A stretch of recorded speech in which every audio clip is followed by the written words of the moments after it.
Welcome, Civil Gang, to Episode 7, Chapter 4 of the Civilands series, First It Giveth. I'm your humble leader, Nicholas Austin. Welcome to Tuesday Night Fiction.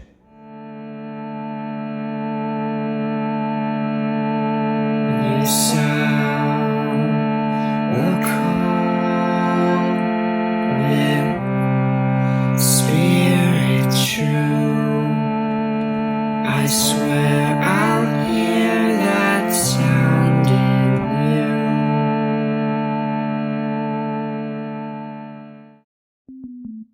Dominic sat quietly, making last-minute preparations in his mind. The sun had risen, and it was about time for him, Jeannie, and Hansa to continue into Harran, which was now inhabited by a contingent of the Keegan gang.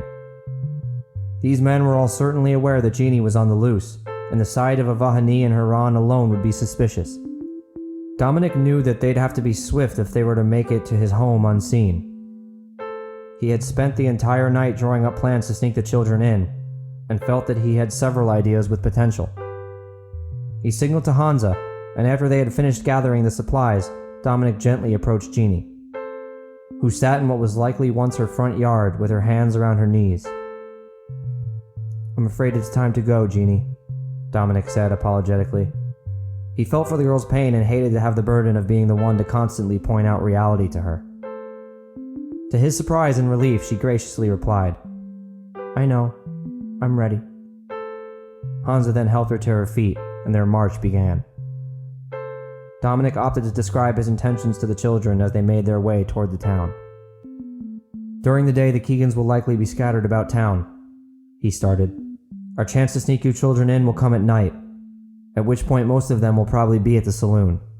The town is small, so there shouldn't be too many inhabiting it, and for out-of-towners, the saloon is one of the only sources of entertainment. Once we reach the outskirts of Harran, you'll remain in hiding there through the day, while I drop Nala and my supplies off at my home. I'll also scout out how many of them there are. Then when the night comes, I'll go to the saloon to ensure they're distracted. Once they are, I'll make my exit and give you both a signal. That's when we'll hurry you along in the shadows to my home. I know that was a lot, but any questions?"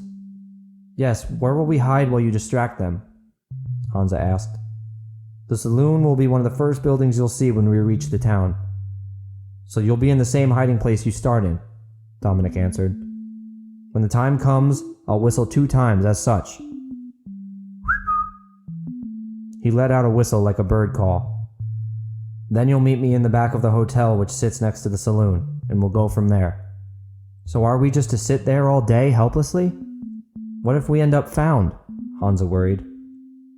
"Also, will the trip out of town not be even more difficult than the trip into it?" Jeannie added inquisitively. "I understand your fears. I have my own as well. But if we don't make this stop now, I'm afraid we don't currently have the resources to reach our next destination at all, wherever that may be," Dominic replied somberly as they walked. "And to answer your question, Jeannie, no, leaving town should be much simpler. An illusionist always has a trick up his sleeve. Unfortunately, at the moment, the shirt with the sleeve I need is in my home." This part was true, though he neglected to mention that the illusion itself would be tricky. No need to make the kids more nervous than they already were. After a short time, they began approaching the town. Before setting the young ones up in their hiding place, Dominic tied up Nala. He then crept with them to a swath of high bushes that were thick enough to conceal them. As promised, from a distance they could see the town and location of the saloon. "All right, friends, this is where I must leave you now," Dominic whispered. "Remember to stay alert for my signal and remain hidden. I'll see you again shortly." He reverted back up the trail to retrieve his horse, and then continued again into town. Though he was usually not one to worry, he knew he would have to calm his nerves as he'd done many times before in preparation for his shows. By the time Dominic reached his home, put Nala in the stable, gathered all his supplies he would need for a long journey, and prepared a space for the children to sleep, hours had passed, and the sun was just beginning to set. While walking through town, he also noticed that there could not have been more than 20 Keegan men total in all of Harran. Based on the personalities he saw, he also figured his odds would be fairly strong of the saloon being full. When he arrived, this thought was confirmed. Though he didn't get an exact count, it appeared that at the very least a large portion of the people residing in Harran were drinking merrily on this night. His plan was to assist them in drinking themselves into a stupor so that the children and he could move around more easily and remain undetected. Luckily, they were already making this quite easy for him on their own. It only helped that most of the beautiful young women residing in Harran also filled the saloon that evening. Clearly, the girls were doing their part to keep the Keegan men occupied. Upon entering, Dominic headed straight for the bar, avoiding the occupied tables. Sitting alone, he ordered a pint of beer as he watched the Keegan men gracelessly attempt to court the ladies of Harran. He noted too that the regular male inhabitants of the town sat quietly, seeming too nervous to intrude on the Keegans' prowling. Soon enough, a boisterous young man came and sat next to him. "Who are you, fancy boy?" the man asked loudly. Dominic smiled, ever polite but naturally impatient with the socially inept. "Hello there. My name is Nicholas McFarlane. What's your name, friend?" he greeted, unable to decide whether the fellow's manners or abnormally thick mustache were more obnoxious. "Right then," the man replied mockingly. "I'm Jesse, good sir. Jesse Billings." Dominic could tell this Jesse was amused with himself. "Well, Jesse Billings, how about I treat you and your friends to a drink? As a welcome to my fair town," he declared. Jesse laughed. "Let's be careful about calling this your town anymore. But I couldn't turn down a drink. Especially not when these fellows are offered one as well." He then shouted the offer to the Keegans in the room, and just like that, Dominic was in. News of his illusionist profession skipped from seat to seat like a pebble thrown on the water. And before he knew it, he was doing tricks for the enemy. This was something he had actually prepared for, though he did not expect things to go so smoothly. As the night went on, the men became more and more drunk. They sang songs, they spilled glasses, and they cheered to their successes. Several also began looking at Dominic with awe, and loudly debated with each other where he and his magical powers originated. One thing Dominic always loved about his profession was the wonder it inspired in those of all ages. Once it seemed like they were beginning to forget their own names, he decided it was time to leave. "Well, friends, I must be going," he informed them. "I'll be leaving in the morning to do a performance a bit further west, so I need to get my sleep." Jesse looked up with glazed, bloodshot eyes. "Oh no!" he called out in his slurred, drunken voice. "Well, Daniel just got to town this morning, and he'd love to see some tricks." Dominic's heart sank as he discovered the news that a Keegan brother was in town, especially since this brother had seen Jeannie firsthand. "Oh?" Dominic asked under his breath. "Why didn't he join us in the saloon tonight?" "He's sleeping, I believe. He had a long day traveling in and such. He'll want to meet you tomorrow, though, for sure," Jesse told him with as stern a look as a drunken man could have. Dominic looked down and lied. "Well, I'll definitely make a point to meet him tomorrow before I go then. You all have yourselves a good night." "You too, Nicholas," Jesse belched. Dominic's sense of urgency to get his comrades out of town as soon as possible had drastically increased with this news. There was no time to waste. He exited the saloon, jogged to the planned meeting place behind the hotel, and when the coast seemed clear, whistled out to the children. Jeannie and Hansa came running down to him. They both seemed thrilled to finally be able to leave the spot where they had been crouched for most of the day. When they got to him, he whispered, "We must be quick now." They nodded, he turned, and they all moved around the side of the hotel in the direction of Dominic's house. As they rounded the corner, however, they heard two men greet each other very briefly. Dominic held up a hand and they all froze in their tracks. But he had little time to react beyond that as Jesse Billings suddenly appeared. Dominic hastily scanned the streets behind Jesse to see if anyone else was behind him. There was no one. Confused and drunk, Jesse asked, "Nicholas, who are your little friends?" Dominic stammered at first, but found a way to put together a response. These are my assistants. Obviously, they're not quite of age to appreciate a drink, so they didn't join me at the saloon. We were just on our way back to my home and must be going." "Hold up!" the man shouted in excitement. These children are magic too? Show me a trick, children. It's really too late for them, so we need to head home. They're quite tired, I'm afraid, Dominic pleaded. Nonsense, Jesse declared. There's surely time for one trick, please. Dominic rolled his eyes. Okay, he sulked. Okay, I have one. Motioning to Jeannie, he asked. All right, my dear. Please go stand by the wall of the hotel with your arms and legs outstretched like a star. She looked at him in disbelief, but he nudged her forward. I have 2 throwing knives, and that's all I have time for, sir, he noted, looking to Jesse, who nodded with the excitement of a young child. Fortunately for Jeannie, Dominic was a very skilled knife thrower. So many times before, others needed to trust in his abilities, and his confidence was no issue at his shows. However, his shows were during the daytime or with the benefit of light, and he only prayed she would not move in the darkness. Be very still now, my dear, he said as he lifted the knife. Breathe deeply and don't move a muscle. When I count down from 3, I will throw. Ready? The tension among the 4 was growing as they stood just off the otherwise silent street. He began. 3... And without warning, he immediately threw the knife, which landed just between Jeannie's head and right shoulder. She stood shaking, but he knew the best way would be to get through it rapidly. Jesse stood next to him, mouth and eyes wide. Well, shit!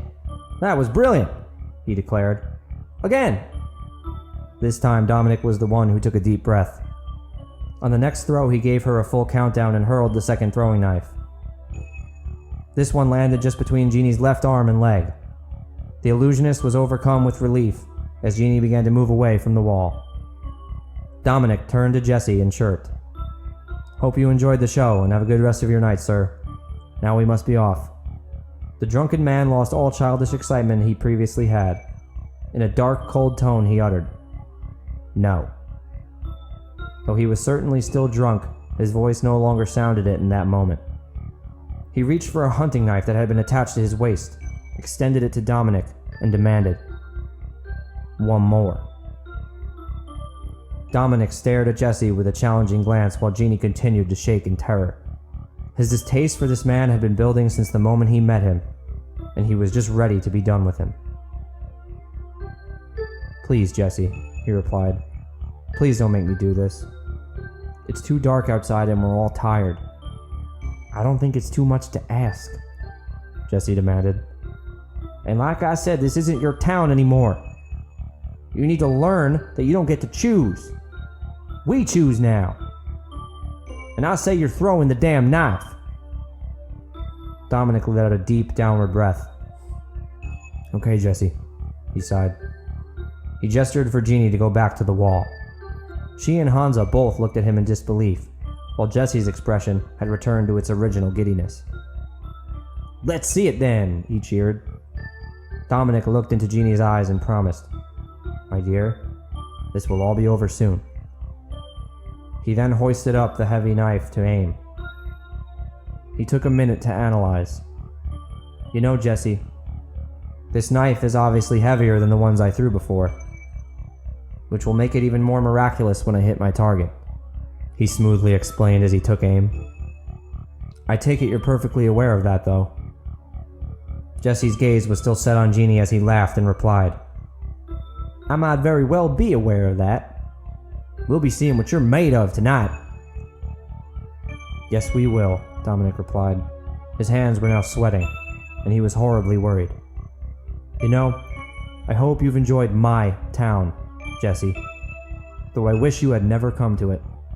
Jesse began to turn his head towards Dominic, just as the illusionist heaved the hunting knife, which landed right between the drunken man's eyes. Jesse fell straight to the ground. Dominic, breathing heavily, thought how it would never become any easier to kill a man, even if one knew how to do it and had done it before. Killing was something he hoped he would never have to do again. But at this moment, he couldn't think. He needed to act. He looked urgently toward the unmoving Jeannie and Hansa and whispered, There's no time to be afraid, my friends. We need to hide his body right now. Dominic desperately wrapped his jacket around Jesse's face to keep the blood from leaving a trail. Together, they then lifted the corpse and hurriedly maneuvered it through the streets to Dominic's home. Later that night, he alone would bury it, breathing and sweating heavily while he periodically cracked his knuckles in a fury.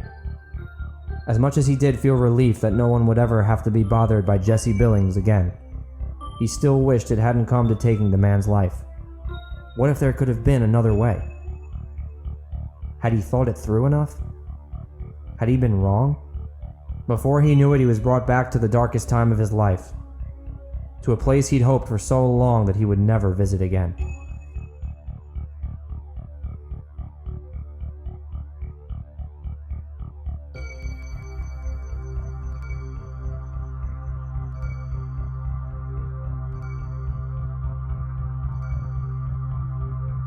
Quite the start to Chapter 4 as Dominic is brought back to a dark place in his past despite being successful at bringing Jeannie and Hansa back to Harran.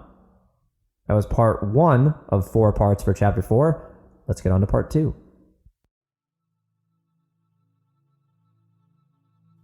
As the Vahani pressed on, Laterra was beginning to notice an uneasiness in the councilmen. Lennox, for one, was constantly looking over his shoulder, as if he were preparing for anything and everything that might interrupt them. Parrish acted similarly. However, he seemed a little less fidgety than the chieftain. Lastly, there was Castor. The final councilman seemed to her to be taking the loss of his leader and friend the hardest. Plodding along on horseback, he began to ramble to no person in particular. Laterra certainly felt for the plight of the councilmen, not only in their loss but also in their stress, about the decision they had made for their people. As time went on, she more and more wanted to support them, to support the entire group. "The wind is too quiet," she heard Castor say in a shaky tone, running his hands through his beard. They had now cleared the forests of the Riverlands and were headed towards the hilly, open terrain of the central Murrieta. "It is far too quiet. The mother speaks with her silence, and we are in danger. Yes, in grave danger. I am certain of it." "Collect yourself, Castor," Lennox grumpily replied. "We must show confidence for our people if we are to guide them south." Yes, I am confident of it, indeed," Castor answered with a deep sigh. "We have to be sure his mouth stays shut so his lunacy does not discourage anyone," Parrish whispered to Lennox. He did not speak nearly quiet enough for anyone around him not to hear, but Laterra could tell it didn't matter to the man, who seemed wholly preoccupied. "If he breaks their spirit, this will have all been for nothing," he finished. "He will not say anything that would put us in jeopardy," Lennox replied. "Even if he did, his words would hardly be coherent." The councilmen did not speak again for some time as they continued on, but Laterra wondered what Lennox meant about placing them in jeopardy. Perhaps he spoke of their people. Laterra certainly agreed that doubt could place their people in jeopardy on this perilous journey, and she turned her attention to the rest of the clan. The Vahani were still doing well on supplies, and with the help of Elon, Laterra worked continuously to keep morale high.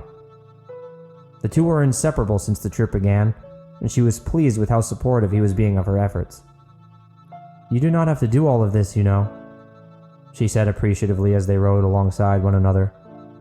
He had just regrouped with her after fetching water for some of those marching.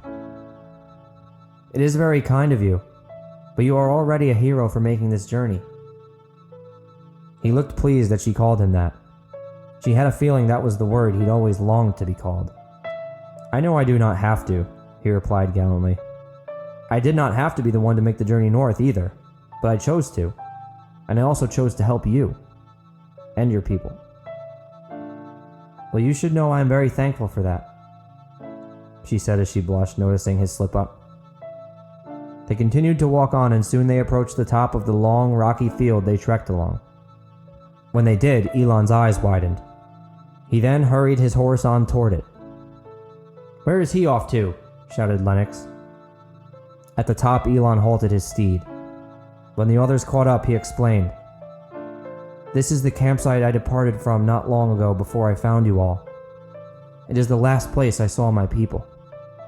These were our campgrounds." The Vahani looked out in shock. "Do you see what they have done to the native homes?" Lennox called out to his people in a rallying rage as he stared down at the chained Walter Keegan, who was hunched over an only mildly sturdy tree branch which he had been given to maintain his balance on his wounded leg. Walter spit vilely on the ground in Lennox's direction in response. "They have defiled a people who are not so different from ourselves. The territory is our home. It is not for them to exploit and destroy." The Vahani cheered out in unison. "We will settle here tonight and rebuild this camp in memory of those who were here before. This place shall stand again from the ashes before we continue on." When they reached the camp, the entire group contributed to the rebuilding effort. In no time at all, the evening came, but with all their efforts, they completed the task. The Vahani then retreated to their designated shelters. Inside her tent, Latera prepped for sleep. As much as she missed her father and brother, she was very pleased with the progress that her people had made thus far. It was a testament to the strength her father had instilled in them. As she lay in her cot, there was a whisper from outside. "Latera, are you awake?" It was Elon. She was glad he was there. And she came to the entrance and replied, "For now, I was about to get to sleep. Is everything all right?" "Yes, everything is fine," he said. "I was just thinking of you out here, and was standing around being timid about coming to talk to you." She giggled at him and he laughed with her. "I am not used to the cold like you are though, so I was hoping I could come in before I freeze myself." She laughed again. "Well, we would not want that. Of course, Elon, come inside." He thanked her and walked in behind her. Lennox's words were very kind. "I am very thankful to see this camp restored," he said. "Yes, that was kind of him," she replied. "Are you thirsty, by the way? You have been giving out water all day, so I was not sure if you had any yourself." "Yes, I am actually rather thirsty," he answered jauntily. She got water for each of them and sat down by her cot. After they took a swig, he gestured if he could sit with her, and she nodded her assent. "Can I ask you something, Latera?" "Of course," she replied. He hesitated at first, but then began. "I only saw your father 2 times. The first time he held a blade to my throat and threatened my life. By now they were both able to laugh together at that recollection, which they did, and then he continued. The second time was in my cell, and then I never saw him after that, as you know. And I am so sorry for that loss, Latera. I am so sorry those monsters got to him." He paused, sincerity filling his expression. With all the upheaval and chaos in the move to the south, she felt like he'd been one of the first people to truly give his condolences to her in such a genuine way, and she was grateful to him for it. "During that second encounter, though," he continued, "I saw something truly remarkable in him. He was the only man in the room to exhibit this as well, which shows how rare it can be. It was his patience. He had the innate ability to know that what may not seem like the right decision immediately might ultimately be exactly the thing that is needed in the long run. Though my people do not have chieftains and councilmen, I hope one day I can be a leader like him. So my question is whether you could simply tell me more about him." As she was listening, her mind played back the memories of her father and of how he exhibited exactly the trait Elon described. At first she felt only joy, but she became more upset as she worried that her father's patience in the decision to make the journey south might have ultimately been what led him to his demise. Patience was one thing he certainly did have, she recalled as she was overcome with emotion. Oh no, I am sorry I brought it up. Are you okay?"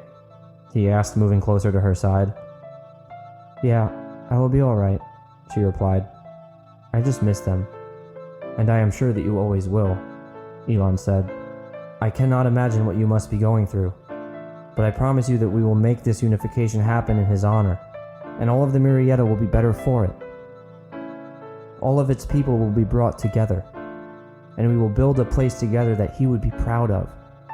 Latera smiled. She enjoyed his enthusiasm and hoped he was right. "Elon, thank you for coming to talk to me," she offered. "I needed this, and I am really glad I have you here to help my people and me through this." She leaned over to him and gave him a kiss on his cheek. to which he blushed and grinned ear to ear. "I think I should be getting some rest now. But I will talk to you more in the morning?" she asked. "You most certainly will. Good night," Elon cheered like he had achieved a victory. Tara giggled at his stumble as he exited her tent. As she laid her head down and closed her eyes, a smile lit her face and remained there through the night.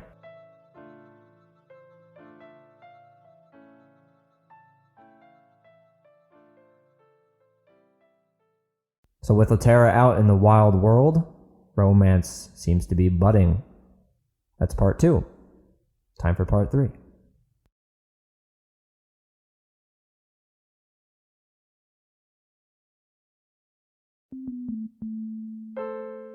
After the body was buried and the children were asleep, Dominic headed to the home of Charles Langston.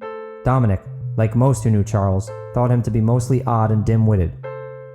However, if there was anything useful in the man's head, it was his knowledge of all things Harran. He would be the only one who could clue Dominic into the plans of the Keegans in the north. Though Charles could be a useful tool, Dominic knew he had to be careful with his words. The self-proclaimed mayor of Harran was mostly friendly with him, but he understood that the gravity of the situation would make saying the right things crucial. This was especially the case when dealing with a person as simple as Charles. Dominic knocked on the door and was startled when it was answered just seconds after doing so. It was almost as if Charles was simply standing behind the door waiting for someone to knock. Dominic wondered whom this man could possibly be waiting for. Charles said nothing, but stood looking at him with an anxious stare. Dominic could not help but think of how oddly shaped this man's balding head and body were. The comparison to a potato came to mind. "Hello there, Charles," Dominic greeted with as much warmth as he could muster given the circumstances. After a pause, Charles still said nothing. "I was hoping I could come in and have a word with you. Maybe we could catch up. It's been a while," he continued. Charles' expression finally filled with some form of animation. "It has," he replied. "Come inside." Dominic walked in and Charles gestured for them to sit at the dinner table. It was certainly a large table for someone who lived alone and had as few guests as Charles, Dominic thought. They awkwardly sat down at opposite ends of the table. Luckily for Charles, he did not seem socially aware enough to understand the awkwardness and the pain Dominic would have to endure, conversing in such a manner. "So the reason I came here is I went to the saloon tonight and heard some things from the men who were there. Things I thought you might be able to confirm for me," Dominic started. "I may or may not be able to give you the information you're looking for," he said, crossing his hands and leaning back in his seat. "What did you hear?" Dominic chose his next words carefully as he replied. "Well, I was drinking with some Keegan men, and they mentioned that Daniel Keegan is in town. I was hoping you could tell me if this is true, and what the implications will be on Harran as you see them." He thought asking Charles his own opinion on the matter would appease his ego and distract him. "This is true," Charles confirmed matter-of-factly, as if to reveal some secret only he was entrusted with. "Daniel is staying at the hotel, next to the saloon. He arrived earlier today, and I spoke to him.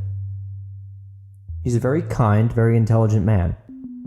He explained to me his sorrow when he heard what happened to the Morels and apologized on behalf of the entire Keegan gang. It's so unfortunate that the Morels would be as stubborn as to shoot at all those men rather than just giving up." This confused Dominic. "What do you mean, shoot at them?" he asked. "Well, Daniel explained how he sent his brother Clovis with a group of men to demand the Morels give up control of their business here. Hostile takeover kind of thing," he said. "The Keegans wanted the Morels to essentially be their employees. They didn't intend to kill them at all, but Adonis forced his hand by firing upon them when Clovis arrived." Once again, Dominic reminded himself to speak carefully, though he struggled to do so. He wanted to explain to Charles the real story, but the man seemed infatuated by Daniel's allure. "So what's next for our home?" Dominic asked. "Are we to simply accept their control?" "Of course we'll accept them," Charles declared. "I trust Daniel Keegan. He told me that I'll retain my title as mayor of Harran, and his family will help us to grow. You shouldn't hide things from them either, Dominic. Those Kennedale sisters are doing just that, I'm sure of it. I don't know what yet, but I don't trust them, and they'll be exposed. You should go speak to Daniel, and you'll understand all that they have planned for us." Dominic could tell the conversation was over. The futility of talking to Charles any further became clear. He sat in his chair contemplating for a few seconds and then lifted his head toward his host with the same fake grin he had when he entered. "I appreciate your advice and will take it into consideration, Charles. I must be off now. It's been a long night. All the best to you, Mr. Mayor," he said as he stood up to leave. "Please do more than consider it," Charles implored as he followed Dominic all the way out the door. It was now getting late and Dominic was exhausted as he parted from Charles's house. On the way back to his own home, he heard yelling. He recognized the high-pitched screaming of the Kennedale sisters and began trotting toward the noise. As he got closer, he could make out what they were saying. "You give me my money back, you stupid fucking bitch," he heard a deep voice yell. "You wanted to know your fortune, you agreed to pay," Deborah screeched. "Ah, let me go." Dominic heard a thud and hastened his pace toward the scuffle. "I shouldn't have to pay y'all a goddamn cent for your lies." Another thud came. "Let her go, you asshole," Cassie wailed. "You don't get to choose your fortune." "Oh, I beg to differ, you fucking wench," the man called out. "I'm about to choose y'all's fortunes, that's for damn sure." A third thud came, followed by a scream from Cassie. The yelling stopped for a few seconds, and then only moaning could be heard. "You better not come back here, you piece of shit," Cassie cried out. As Dominic finally ran onto the scene, the man was gone, and Cassie was crouched over Deborah, who was beaten badly. "What happened here?" Dominic asked a sobbing Cassie. "That Keegan motherfucker just beat my sister because he didn't like his fortune, that's what happened." Dominic knew the Kennedale sisters well, and behind their rough exteriors, they were some of the most loyal friends he'd met in his travels. He helped Cassie bring Deborah inside and tend to her wounds. After they bandaged her up, they sat down together. "How are you feeling?" he asked. "Much better, thank you, Dominic," she replied. Cassie added, "Yeah, we can't thank you enough, Dominic. Those brutes are ruining our town, and we just got sick of it. If there's anything at all we could do for you, though, please just ask." An epiphany then came to him. "Actually, there is something you can do," he said. "This evening I spoke to Charles Langston." "That piece of shit," Cassie interrupted. "I can understand why you'd say that," Dominic chuckled. "I'm afraid, as you seem to know, that he has a soft spot in his heart for the Keegans. He believes the town will be better off with them in place." "Like I said," Cassie nodded. "Piece of shit." "Yes, well, it seems his allegiance to them has brought him to a point of distrusting certain members of our community," he added. "In fact, Charles seems to believe that you sisters have a secret of some kind." Dominic noticed that the eyes of the Kennedale sisters grew wide in response. They looked at each other and back at him. He was shocked that Charles' suspicions might actually be founded. Leaning forward, he whispered to them with urgency, "What are you hiding?" The people of Harran seem to be an interesting bunch, but what are they hiding? Time for part 4. Let's do this. The sun was just beginning to show its first rays behind the hills. It kissed the rocky peaks as it rose with the sky behind it that was all shades of red and blue. Latera stood outside the campgrounds, scanning the surrounding area and admiring its warmth. She breathed in the scenery which nourished her with the freshest of air. The crisp, earthy scent that she inhaled felt like home, yet she knew this place was unfamiliar. Now that she had a taste of adventure, there would be no going back. She had no one to go back to, in any case. For some time she soaked it all in, but her peace was soon interrupted by a faint calling. At first she mistook it for a distant breeze, but it eventually became more distinct. Latera then recognized the noise in the air and looked up to the sky. A lone eagle revealed itself through the beams of sunshine. "To whom do I speak?" it hissed to her in her native tongue as it glided overhead. The question was curious, as whoever sent it must have been sending a tailored message. She wondered why and who it could be. "I am Latera, of the Vahani of the Riverlands," she declared. The bird screeched in response as it circled overhead. With each flyby, a new phrase was uttered. "Latera," it icily whispered next. "This is Hansa." All the warmth that she felt inside her just seconds ago suddenly vanished as her heart sank. Latera could not speak. She could not think. A part of her wondered if this could be real. You must remain calm, but I am alive. It called on its next pass. Hansa, alive. She began to choke up. It was real. Her brother lived. Our father. It was not the Keegans. The councilman killed him, and I escaped. Each new revelation spiked so many emotions inside her that she hardly knew what to feel anymore. But horror and rage were now rushing to the forefront. They had betrayed her father. I beg you, sister, you must remain calm. You must guide our people, and be brave for them while I go north to inform Uncle Orin of the truth. Our father was not killed by the Keegans, but I have seen them. They are dangerous, and they are coming for you all. May we meet again, sister. With that, the majestic bird flew off. As soon as it cleared the hills, Latera began processing what she had just heard. Despite Hansa's plea for calmness, there was a fury inside her that she could not ignore. Right then, she sprinted back toward the camp like a tiger toward its prey. The morning sun had now risen fully into the sky, revealing the camp grounds. But Latera's charge began to slowly subside as she became distracted. A noisy shape was swiftly covering up any semblance of light. When she came to a complete stop, she looked up to see a tremendous mass of crows flying overhead, whose shadow began to blanket the field in darkness. From a distance, she could see the Vahani beginning to emerge from their shelters. Along with the rest of them, Latera listened in to the hissing, which was coming from every direction. Voices from thousands of Vahani of the great fortress traveled together, bringing messages through the crows that she could make out in pieces. From the Grand Chieftain and his master, she was pleased to hear words of disfavor toward the new chieftain and councilman of the Riverlands for deciding to travel south without first consulting them. She lowered her eyes from the crows and looked at her people. She first spotted Elon among the crowd, who looked about as giddy as an occupied infant. It pleased her that he was being brought further into their world, and she noticed how genuine his intrigue was. Then she was filled with pride as she looked upon the rest of her people and heard messages sent for them. They all looked up in awe at the darkness and the sound that it created, receiving messages of encouragement. Many voices from the Mountainlands camps cheered for happiness at the prospect of peace. Her people were told to continue on safely and with bravery, as they would be defining the future of the Vahani. As she saw the confidence and joy this instilled in them, Latera now understood the importance of Hansa's message of calmness. She felt proud that at his age he could be so brave, and was pleased he learned so much from their father. In this moment, she realized that it was time for her to become the leader she knew she could be for her people, the one they currently lacked in their traitorous councilman. She looked back on the councilman with disgust as she could now recognize their erratic behavior as guilt. The negative messages certainly were not helping either, and now they just seemed like outcasts.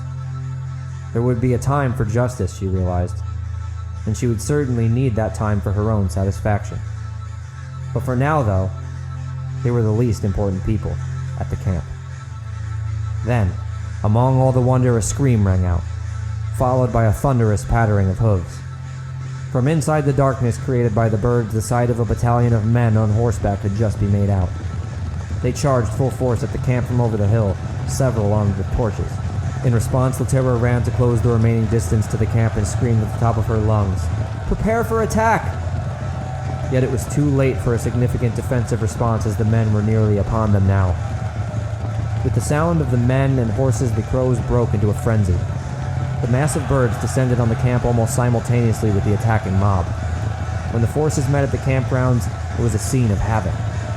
Crows filled the air, colliding with horses, people, and other objects. All visibility was lost as they flew in every direction. Indistinguishable screams rang out throughout the area. Outside, Latera dodged left and right as all manner of crows, horses, and men whizzed past her. She could just make out through the birds that multiple tents had been lit ablaze. While distracted by the fire, she failed to recognize a horse barreling toward her. Just as she prepared for impact, however, she was suddenly snatched and pulled inside a nearby tent. Looking up, she realized her rescuer was Elon, who was now crouched over her, shielding her with his body. "Elon, you saved me! Thank you!" she shouted as she went to hug him. Before she could reach him, he backed away, shaking. His eyes grew wide and his face paled. "I only did what was necessary. Anyone would have done the same." Laterra was so confused by his response and the coldness that accompanied that she stared at him crookedly for a few seconds before her worry for her people took over, causing her to turn away from him. Peering through the tent, she could see that as the fires grew, the birds began to disperse from the flames. Sounds and sights slowly became more recognizable. A few people who had been injured by the horses could be seen on the ground screaming in agony. After some time, Laterra emerged and noticed that the attackers were no longer anywhere to be found. This was terribly unnerving, but she assumed that the birds had probably scared them off for now. With the horses now gone, the crows too began to slowly but surely disperse from the scene. Shortly after, visibility was restored and the sun once again shined brightly in the sky. It was hard for Laterra to fathom how quickly the events had played out, but it was obvious that the road to the Tokali Hold, their version of the great fortress, would not easily be traveled any longer. She turned and noticed Lennox walking through the grounds, expressionless and covered in dirt. Parrish and Castor came to his side, but Castor seemed present only in body. "How many are dead?" Lennox asked as she listened in. Parrish looked at him with befuddlement. "Chieftain, none of the men or women were killed," he said, seeming to not believe the words that came out of his own mouth. Lennox remained expressionless and continued to not look in his councilman's direction as he spoke. "What about the fires?" "It seems..." Parrish struggled to get the words out. "It seems they were focused on the tents filled with supplies. I suppose they mean to starve us," he whispered in despair. The bad news just piled up too high for the disgraced chieftain, and he began to walk away. While he did, he called out to those behind him. "Prepare, everyone. We leave immediately." Now with a small tear running down his cheek, Parrish dreadfully replied, "Lennox, there is just one more thing."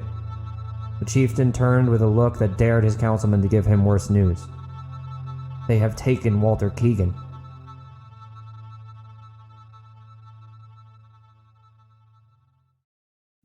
Well, that'll do it for Chapter 4. Thanks to all my civilians for listening in. Our civil gang is growing every week, and I look forward to being in your ear for many more Tuesday nights to come. And yet at the same time, we're just getting started here.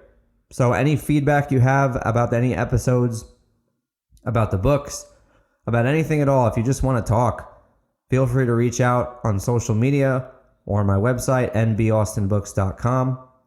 Also, be sure to like, share, and subscribe if you're enjoying the ride so far. If you've read the books, feel free to go on Amazon or any other website where they're being sold and leave a review.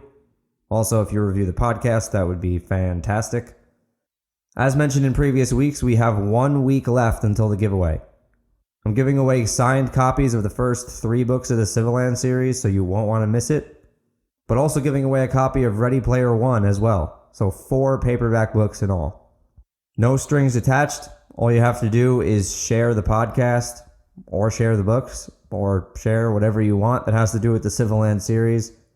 And if possible, tag NB Austin Books if you're on one of the social media platforms that I am. If not, you can go to my website and just take a screenshot of the share and send it to my contact form. But as soon as you do, you'll be automatically entered. And like I said, we're running out of time. Also, spots are filling up. So be sure to share as fast as possible and win 4 books. If you like what you're hearing so far and you'd like to support the podcast, my books are on Amazon and other retailers, as I mentioned. You can see exactly where on my website. Even if you're not a huge reader, it's a great way to keep the podcast going and fuel the fire. Plus, you could trust me on this one. It's really cool to have a paperback book around. This day and age is kind of rare, and you'll probably look pretty sophisticated, so you're welcome. Anyway, this has been Tuesday Night Fiction. As always, I'm Nicholas Austin, and I look forward to talking to you again next week. Good night.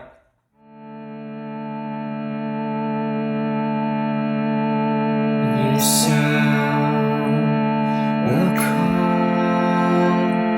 with spirit true. I swear I'll hear that sound in you. The Tuesday Night Fiction podcast, the Civilands series, and the musical score for the podcast